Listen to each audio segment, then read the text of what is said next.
দেশের তরকারি দিয়ে বা ভাজা পোড়া, ভাজি, ভর্তা ভর্তা খেতে একটু লাগে। দেখো, আমি ভাজি করেছি, কোনো মরিচ দেই নেই। কিন্তু আমাদের দেশে সবাই ভাজি, শাক ভাজি সব কিছুর মধ্যে শুধু মরিচ দিয়ে ঝাল ঝাল ঝাল ঝাল, সব কিছুই ঝাল।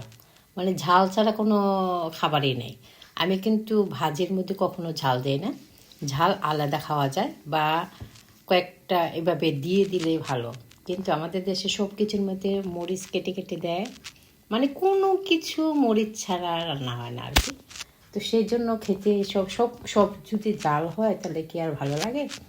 কারণ মাঝে মধ্যে ঝাল ছাড়া থাকা লাগে, যাতে একটা জাল খাওয়ার পরে যদি জাল বেশি হয়ে যায় আর একটা খেলে যাতে জালটা কমে যায়। কিন্তু আমাদের সব সময় চলতেই থাকে মরিচ আর মরিচ। এত মরিচ খেলে কি হবে? যেটার মধ্যে দরকার ওটার মধ্যে মরিচটা রান্না